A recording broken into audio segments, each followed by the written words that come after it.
Cette fois encore, monseigneur Bjorn Cordis nous a concocté un jeu de pistes et d'énigmes ardues. Nous pouvons l'applaudir. Et là, vous voyez Bjorn qui va vers le bout du balcon et tout le monde. Et là, il y a Bjorn Cordis qui se recule un petit peu et Arthur Topgood qui s'avance. Au bout de la place, des tentes ont été dressées. Je vous laisse aller voir les règles du jeu et je me réjouis de vous retrouver ici dans 2 heures pour la grande cérémonie qui clôturera ce 997e carnaval de Nixa. Le Nyx Noir, notre force armée de la paix, se chargera de vous protéger comme d'habitude, représenté par son chef et son bras droit ici à mes côtés, Nirmoglen et Maglanzerb. Et là tout le monde applaudit. Ouais. Bon, j'applaudis poliment, mais sans plus. Avant de terminer, je vous laisse simplement que nous fassions une minute de silence pour notre empereur fraîchement décédé. Et son fils, le nouvel empereur Naga, qui du haut de ses 12 ans aura besoin de force pour gouverner aussi bien, nous l'espérons, que son défunt père. Il pourra compter sur tous ses vassaux, bien sûr, et sur le soutien total de la ville de Nixa. Et là, il y a une minute de silence qui s'entame. La musique s'arrête, bien sûr. Je vais pas l'arrêter, mais vous avez compris. Et tout le monde est un peu triste, vous voyez des sanglots, des larmes. Vous arrivez à discerner une grande tristesse parmi les habitants. Maintenant, amusez-vous et retrouvons-nous dans 2 heures pour la suite des événements. Au nom de l'ordre d'Émeraude et de notre belle cité, ainsi que de tous les hommes libres de Bellaria, et libres, je vous bénis et vous souhaite une bonne fin de nuit. À tout à l'heure. Tout le monde applaudit. Ouais. Et vous voyez en fait la foule qui se dirige vers des tentes. Apparemment il y a un jeu de prévu. Ouais, moi ça m'intéresse. Ouais, Pareil. Ah bah je vais pas rester toute seule à danser sur la place sans cavalier. Hein. Non, il y a plus grand monde qui danse là en fait. Donc vous approchez de la tente en question, il y en a plusieurs en fait, et vous voyez qu'on remet des parchemins, on fait quelque chose d'écrit à chacun, et puis tous lisent avec une grande joie en fait ce qu'il y a dessus, et partent dans différentes directions en fait de la ville. Alors vous entendez tous, hein, j'imagine. Ouais, pareil. La personne qui vous a remis en fait ces règles du jeu vous dit voilà, il y a 3 objets à récupérer. Essayez de déchiffrer où se trouvent grâce aux énigmes. Et lorsque vous avez trouvé les objets, ramenez-les, le plus rapide gagne. Vous voulez faire Ça équipe? se joue dans toute la ville. Moi j'ai dit mettons nos cervelles en commun pour résoudre les énigmes. Voilà, Et une fois qu'on a résolu les énigmes, on se sépare pour aller chercher tout ça au plus vite. La première c'est un théâtre. La deuxième c'est le cheval. Je dirais même que la première, c'est non seulement un théâtre, mais c'est le, comment ça s'appelle? La loge d'honneur du théâtre. Ouais. Où je me trouve, je vois le mieux. Ça piétine, ça se dresse, ça court et ça mange aussi. Je suis là où la soif s'étanche. Un cheval, mais où se trouve le cheval? Ça, je pense que c'est l'abreuvoir des chevaux. Voilà. Splendeur du passé, vision de l'avenir. Beauté et curiosité s'y trouvent, sous des pieds conquérants. Il n'y avait pas un musée? Musée de l'art. Ou le musée des pierres? Les pieds conquérants, c'est pas les pieds justement des neufs qui sont représentés par les statues qui sont là sur la place. Il y a une énorme statue des neufs à côté du sanctuaire. L'abreuvoir des chevaux, il est tout près, il me semble, si je me rappelle bien. Oui, il n'est pas très loin. Un petit peu plus au sud. Vous voyez effectivement qu'il y a plein de chevaux, c'est un élevage de chevaux de race apparemment. Et ça doit être un petit peu l'écurie de la ville aussi apparemment. Et effectivement, il y a un immense abreuvoir à chevaux qui est représenté par une espèce de statue magnifique avec une jarre qui verse de l'eau pour les chevaux. C'est une espèce de fontaine. Les chevaux ont l'air bien traités par ici. Et moi Moi sautes dans l'eau. je vais dans la flotte et puis je vais chercher dans la jarre d'où l'eau se verse. Anton, tu sens qu'il y a... Dans la jarre, il y a un objet. Je fais mine de rien avoir trouvé, je le prends discrètement, le plus discrètement possible, et je le mets dans ma veste. D'accord. Et en redescendant du truc, je fais un clin d'œil aux autres en disant « Ah, je crois pas que ce soit là Ah mince. ». Je le dis assez fort. C'est pas ici, mince. Il faut aller voir ailleurs, très très loin. Ou la soif s'étanche. Ou la soif s'étanche, ça doit être une auberge, voyons. Très Ah, monsieur. certainement. Ou dans la rivière. Après l'auberge. Là, j'essaye qu'on soit un petit peu en cercle et puis je sors l'objet pour regarder de quoi il s'agit. Alors vous voyez une pierre d'onyx. Et puis c'est marqué, il y a un 2 de gravé dessus. Je remets l'objet donc dans la bourse, derrière ma ceinture, dans mes vêtements. D'accord.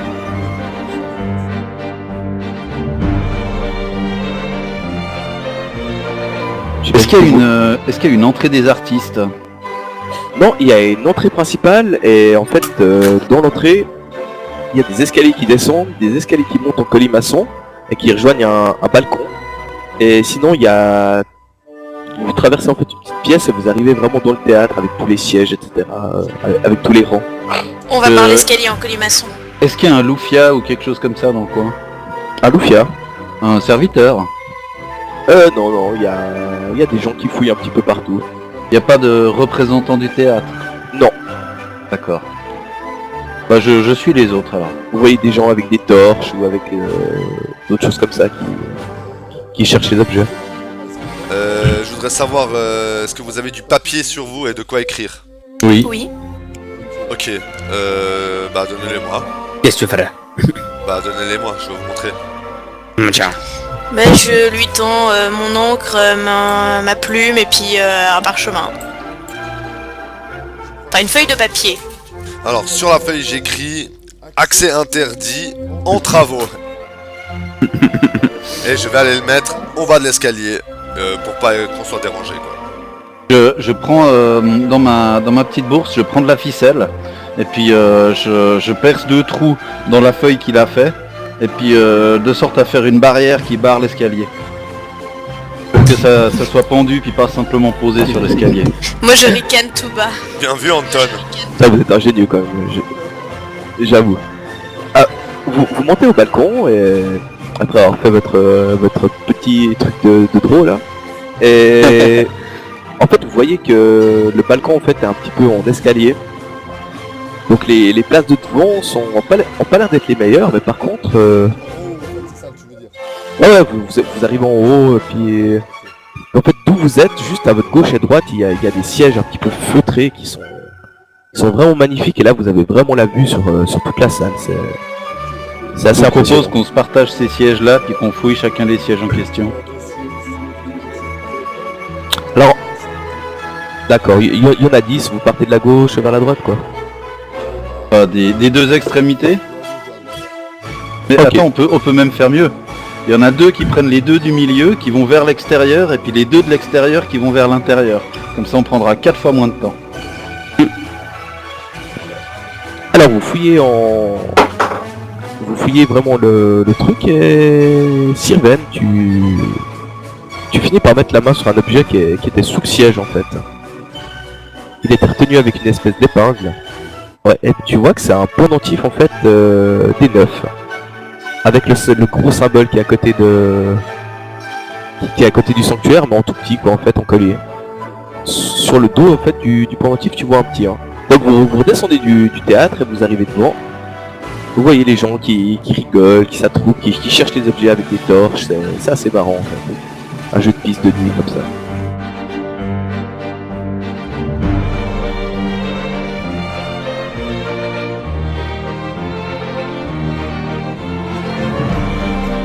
Alors elle se trouve au 2e étage, faut que tu rentres dans le bâtiment apparemment.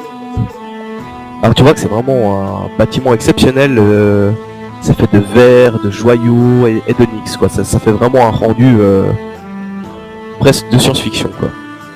Et il y a des escaliers de verre qui montent et qui conduisent au deuxième étage. Et puis tu montes, tu vois des statues, des vases, de l'art plus ou moins moderne par rapport à l'époque, des choses un petit peu difformes, c'est un peu spécial. Alors t'as une énorme statue en fait ça ressemble à l'accoutrement qu'ont les gardes d'Onyx, mais ça paraît quand même plus ancien. Il a un petit peu une petite jupette, etc., des sandales. Et c'est vraiment une énorme statue, ça a l'air d'être du bronze quoi, ou t'arrives pas bien à dire. Bah je vais fouiller, regarder, voir si je trouve quelque chose quoi. Eh ben, Dis-moi. effectivement, tu trouves Rien. ce que t'es venu chercher. Une fiole d'eau salée avec un 3 écrit à la craie dessus. Alors juste, j'avais calculé qu'il vous fallait 15 minutes pour gagner en fait. Et vous avez résolu le truc en 12 minutes. Ouais. J'ai chronométré votre truc, hein. Vous êtes vraiment balèze à part ça. Bah bien joué les gars. Merci. Alors que faites-vous? Vous Bah, allez à l'attente j'imagine. Voilà, tout à fait. Alors j'imagine que vous vous rendez au stand. Ouais, je passe le bout d'Onyx à Srendil. Ok. Je dis, soyons galants, et je les donne à Ginny. D'accord. Et non, je ne vais pas proposer aux nains de prendre les trucs. De toute façon, si tu me les donnes, je vais les revendre. Alors, tu vois. Bon bah alors je vais aller au stand avec les 3 objets.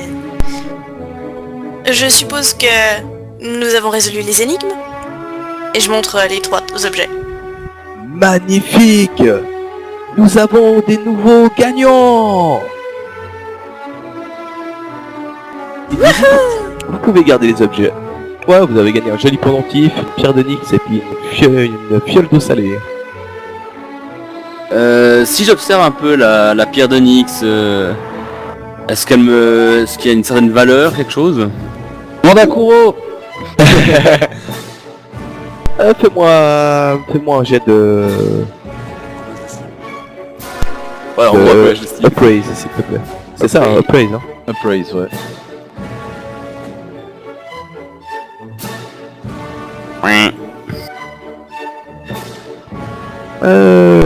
Bah écoute, c'est une pierre d'onyx quoi, un petit peu brute. Ça vaut pas grand chose quoi. Ok. Disons que comme l'onyx il y a à foison dans le coin, c'est pas quelque chose de rare quoi.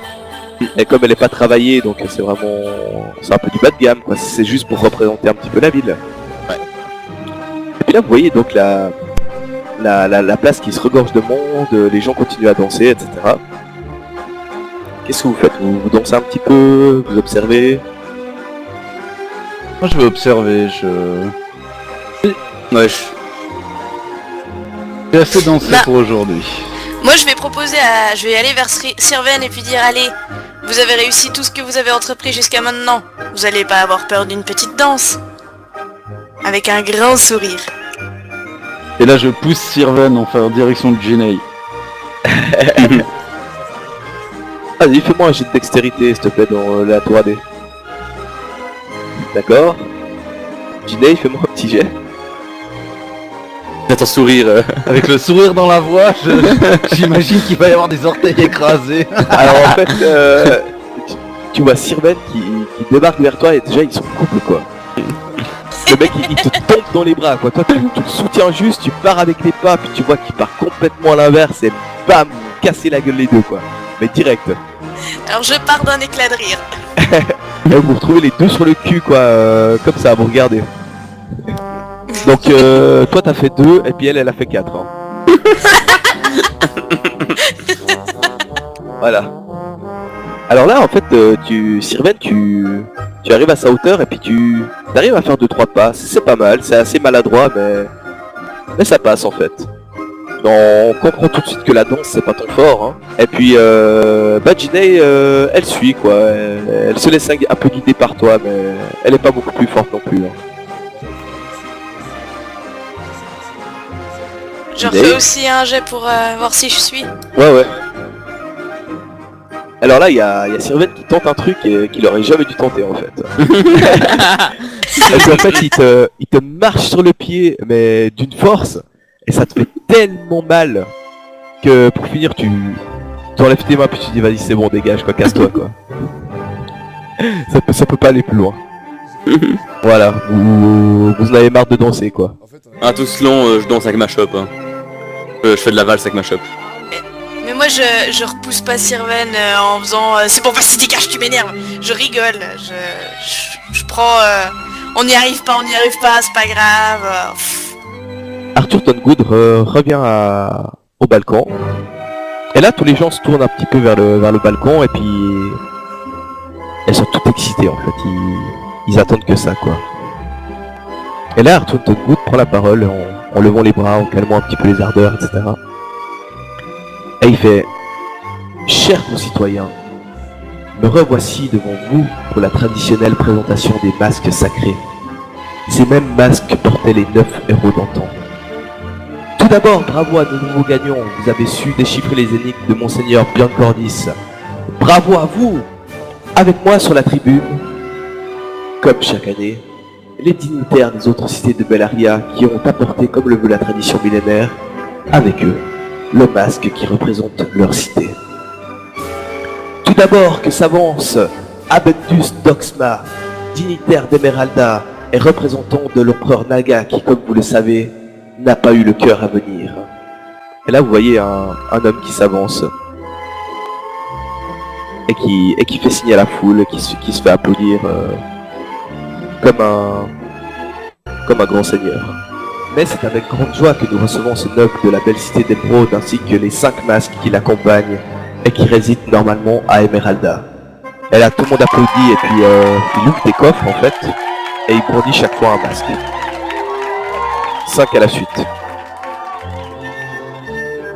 Et tout le monde applaudit et en fait il présente les masques à la foule. Et tout le monde fait des signes religieux, hein, les 4 doigts, les 5 doigts, etc. C'est très pieux. Et maintenant que s'avance Naruden d'Etaven, reine régente d'Amethysta, la repentie, et sa délégation de la magnifique ville violette de derrière les montagnes, venue spécialement cette année pour cette 997e édition, accompagnée du masque d'Améthyste. Et là, applaudissements. Et vous voyez en fait cette dame qui s'avance et qui présente le masque violet à la foule. Que s'avance maintenant Vorban von Hassex, maître et régent de la ville de Saphira, accompagné aussi de ses hommes de main et de sa délégation aux couleurs bleu sombre de la ville qui ne dort jamais. Accompagné bien sûr du masque de Saphir. Et là, applaudissements. Et vous voyez cette personne qui débarque et qui présente le masque de Saphir à la foule. Et pour la suite, veuillez acclamer Karoendal, régent de Rubitsa, la tenace, ville de la forêt et des lumières, venu aussi exceptionnellement pour cette édition du carnaval, accompagné de sa suite et du masque de Ruby. Et là tout le monde applaudit aussi comme des oufs Monsieur Karoendal, qui nous présente le beau masque vert. Et Arthur Tongood continue. Et finalement, notre symbole, notre trésor le plus précieux, la perle des perles, le bijou des bijoux, l'adoré et vénéré ancien artefact de notre héros, le masque d'Onyx. Et là vous voyez que il présente pas de masque et que tout le monde attend. 30 secondes passent, 40 secondes passent, 50 secondes, 1 minute. Des clameurs se font entendre dans la foule. Des discours un petit peu inquiétés. Et vous entendez: c'est un sacrilège! Le masque a été volé!